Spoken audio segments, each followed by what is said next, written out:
Le silence de l'ego. Aux miennes et aux miens, à Taïane, ma co-randonneuse sur mon chemin spirituel.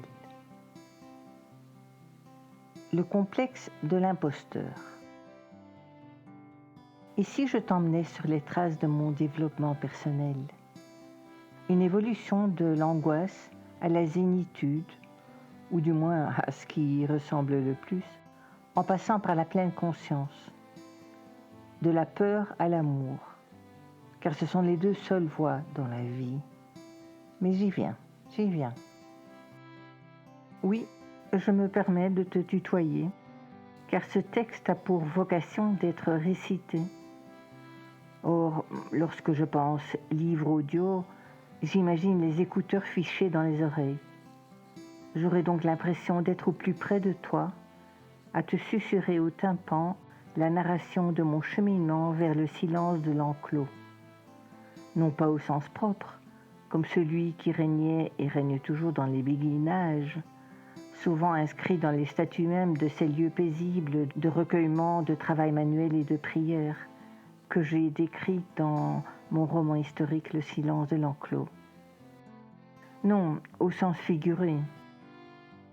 Celles et ceux qui ont suivi le récit du silence de l'enclos auront déjà eu un aperçu de ce processus de développement personnel qui m'a amené au silence de l'ego, que je me propose de te confier intégralement pour qu'il puisse t'inspirer. Ou pas.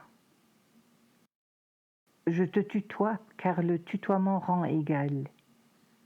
Plusieurs pays ont unifié le tu et le vous. Les Anglais, les Américains et les Brésiliens ont opté pour le vous, mais ont généralisé l'usage du prénom, qui met tout le monde sur un pied d'égalité. Au Brésil, du jardinier au médecin, tout le monde est apostrophé par son prénom. Je dis tu, non pas parce que j'aspire à l'égalité entre toutes et tous. Je dis tu parce que je sais que je suis ton égal. Je souhaite contribuer à un monde juste, pas un monde plus juste, parce que cette phrase montre à quel point nous sommes endormis. Plus juste implique que nous serions d'accord d'un peu d'injustice, que nous en voulons juste moins. Sérieusement ? Il y a quelques années d'ici, ma vie était folle. Folle de stress, de culpabilité, d'épuisement physique et émotionnel. Je courais dans tous les sens, au propre et au figuré cette fois. Je ne m'accordais aucun répit, ou du moins uniquement le repos nécessaire à ma survie. Et en plus, j'étais convaincue que c'était mon devoir. Aujourd'hui, j'ai acquis la conviction que nous n'avons qu'un seul devoir dans la vie, être heureux. Ton devoir est de prendre soin de toi et de te rendre heureuse, heureux, à l'instar des consignes de sécurité que l'on t'enseigne dans l'avion avant le décollage. En cas d'accident, ton devoir est de veiller à ta propre survie avant de te préoccuper de celle de tes enfants, de tes proches, de ton entourage.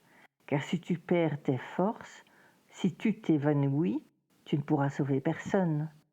Alors que si tu prends soin de toi, si tu te rends heureux, heureuse, tu auras envie de partager ce bonheur autour de toi. Ou pas. Mais en tout cas, ta joie de vivre rejaillira automatiquement sur les autres. J'imagine que certains d'entre vous ont déjà le poil hérissé et pensent « Mais je ne demande que ça, d'être heureuse, d'être heureux. Mais il y a X, Y, Z qui m'en empêche. Je ne suis pas heureuse à cause d'X, Y, Z, à cause de tous les traumas, de toutes les souffrances, de toutes les difficultés dont je suis la victime. » J'y viens. Pourquoi avoir attendu si longtemps ?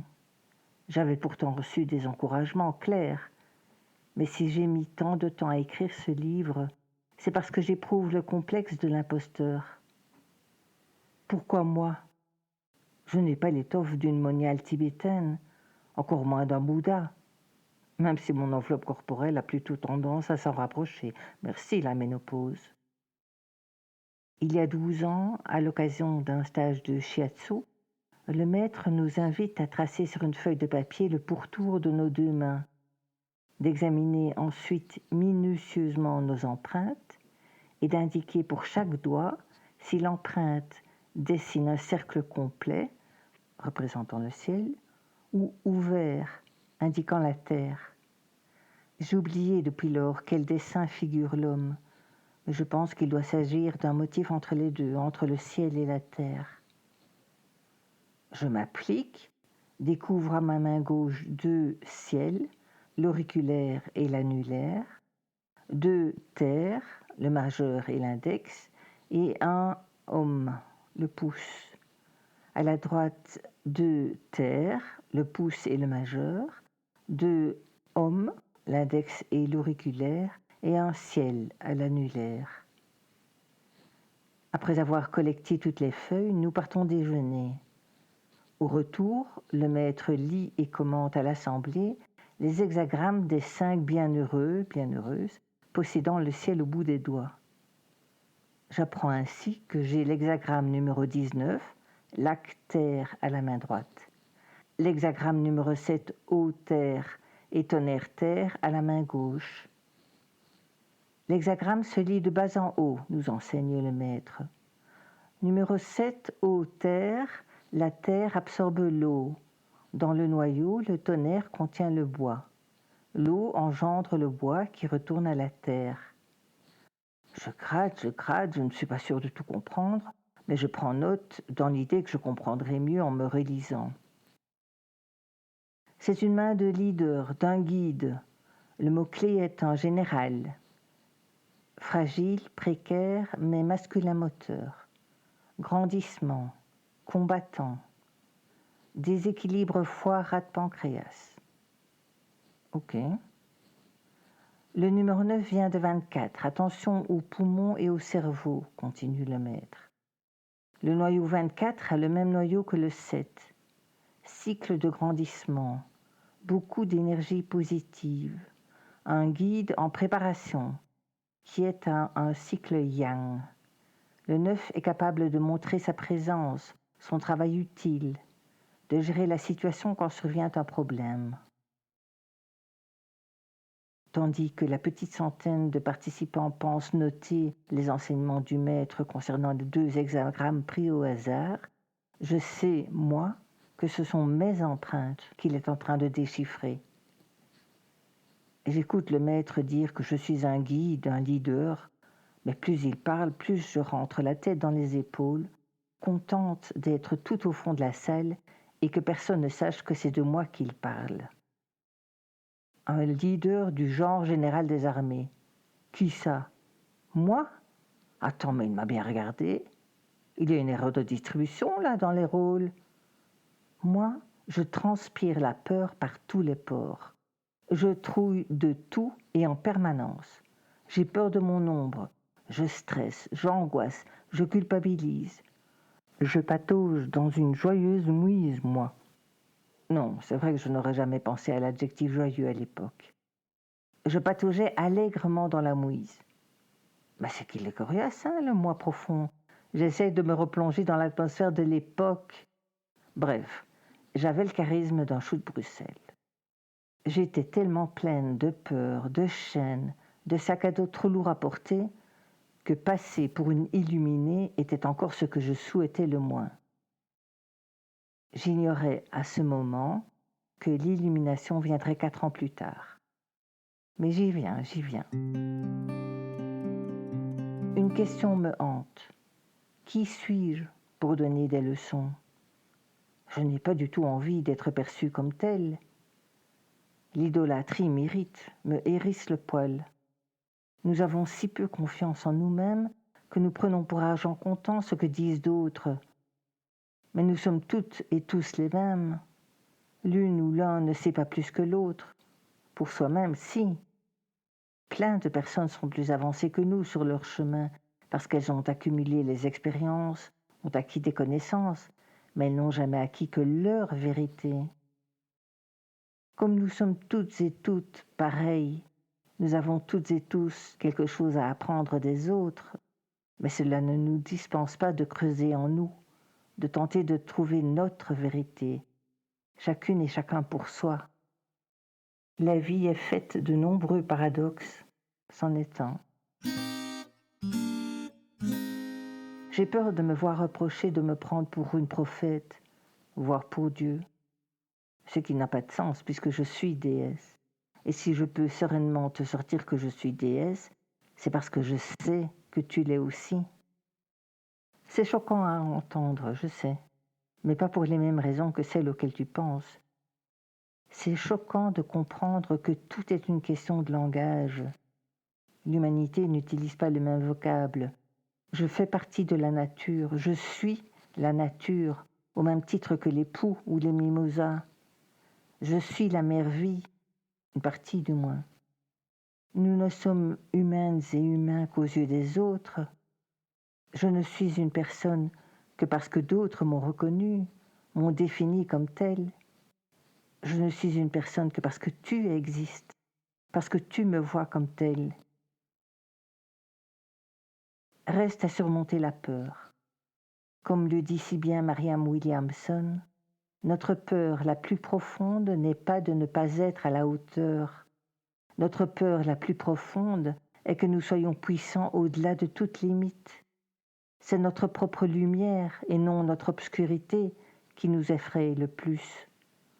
Nous nous demandons « Qui suis-je, moi, pour être brillant, radieux, talentueux, fabuleux ?» En fait, qui es-tu pour ne pas l'être ? Te restreindre, vivre petit, ne sert pas le monde.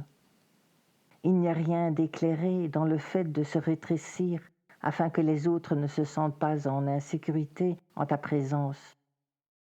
Nous sommes tous voués à briller comme le font les enfants. Pas juste certaines personnes, chacun de nous.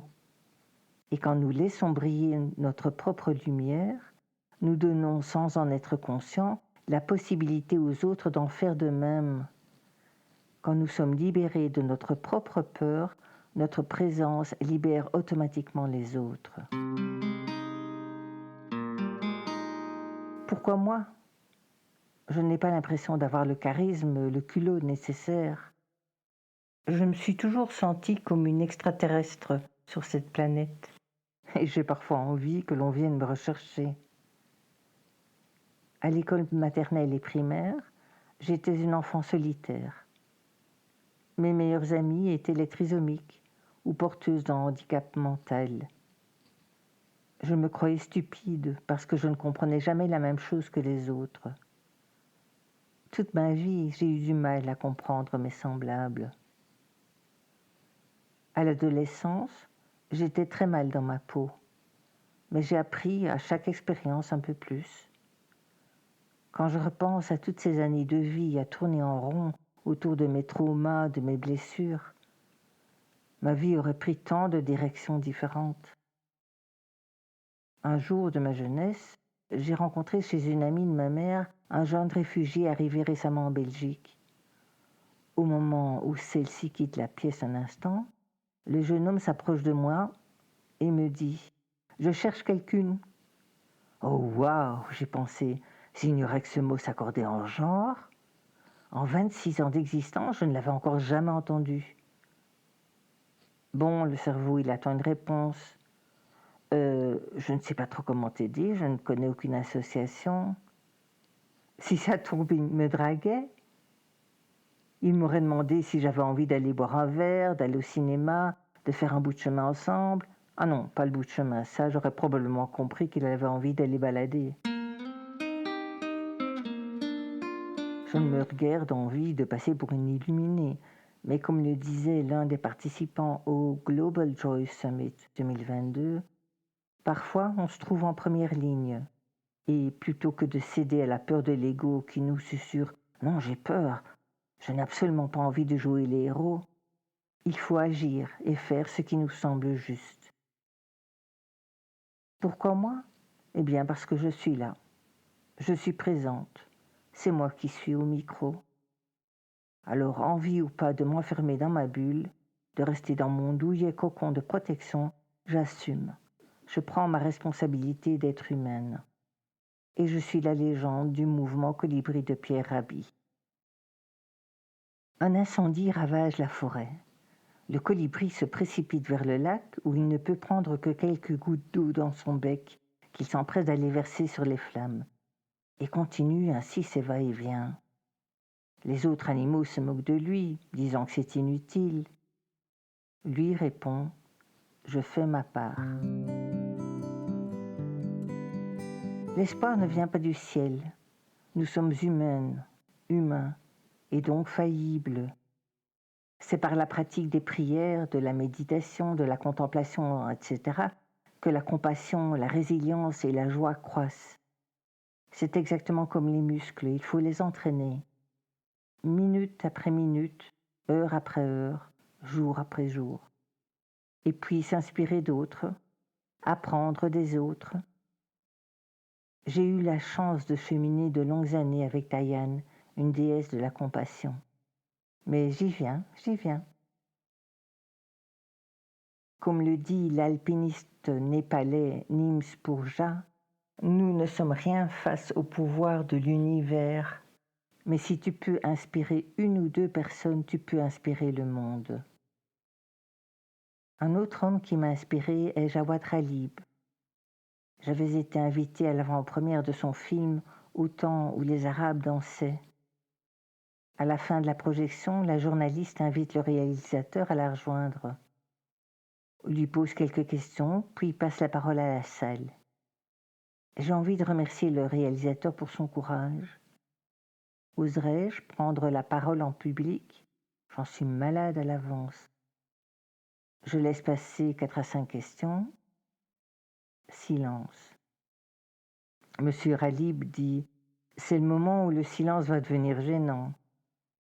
Il s'apprête à parler, mais en se tournant légèrement vers sa droite, il a vu mon bras à moitié tendu.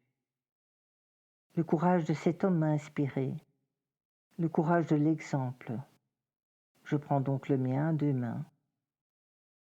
Ce n'est pas une question, simplement un remerciement, car je tiens à saluer votre courage. J'ai peur de prendre la parole en public. Si je le fais, c'est en référence à la dernière phrase de votre documentaire, « Afraid to remain silent ». Et moi aussi, j'ai peur de rester silencieuse.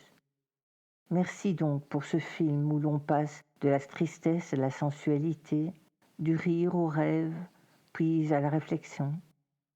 Une chose m'a interpellée en particulier. Au moment où l'artiste Mourad évoque le fait qu'il risque la mort en acceptant de jouer une pièce de théâtre de résistance, puis soudain réalise qu'il n'est pas seul sur scène et dit « Et le pauvre Steven aussi ». Toute la salle a éclaté de rire. Nous avons toutes et tous éclaté de rire à l'évocation de la mort potentielle d'un homme pour avoir souhaité s'exprimer par son art. Donc oui, il est temps d'ouvrir les yeux. C'est à nous tous à réagir. Votre film est inspirant et j'espère qu'il en inspirera beaucoup d'autres. Merci. Applaudissements de la salle. Oups, tremble ma pomme qui a envie de rentrer sous terre. Voilà que je me mets à jouer nerveusement avec un cuticule qui n'a fait de mal à personne. Je ne fais jamais ça pourtant, je me dis en regardant mes doigts tremblant encore de mon audace. Mon contestataire d'ego est prompt à la détente et m'agonie de critiques, notamment sur ma voix rauque d'émotion. Je m'en fous. Je suis heureuse d'avoir laissé parler mon moi pour une fois. Le débat terminé, je ne me demande pas mon reste. Si j'avais pu, je serais sortie de la salle en courant. Je me contiens malgré tout. Ce n'est de toute façon pas comme si j'étais la seule à sortir. Dans les escaliers, je me fais rattraper par un homme qui me dit « Eh bien, ça ne s'entendait pas du tout que vous ayez peur de prendre la parole en public. Votre intervention était très bien, très structurée. » Tac dans les gencives de l'ego pendant que le cerveau opère discrètement une mini-danse de la victoire. Si je te parle aujourd'hui de mon cheminement, même si je suis réticente à l'idée de me dévoiler, de m'exposer, c'est pour te faire gagner du temps, parce que de nombreuses personnes m'ont aidé, moi, à avancer.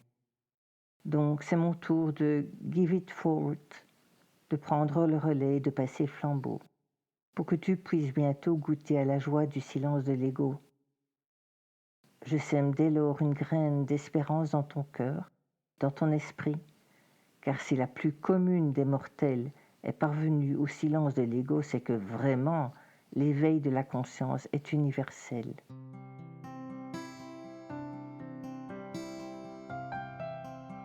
So deep in my soul lights a flame. It's called hope and no one can blow it out. This light I will share with you all. It's my love that can make you do the same. You know that's not just in some of us. You too have a flame in you, 'cause light's in everybody. If you let your light shine, you'll see people all around you will do the same. Love is our life's legacy. Do not doubt, just look at what I became. You know light's not just in some of us. You do have a flame inside you. So if we can trust one another, trust me, love is the greatest gift ever. So why don't you all shine with me? Shed your light all around you and you'll see. You know light's not just in some of us, 'cause light is in everybody.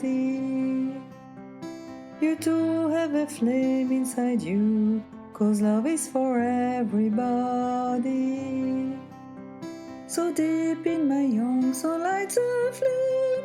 It's called hope and nothing. No one can blow it out. And if you can trust me,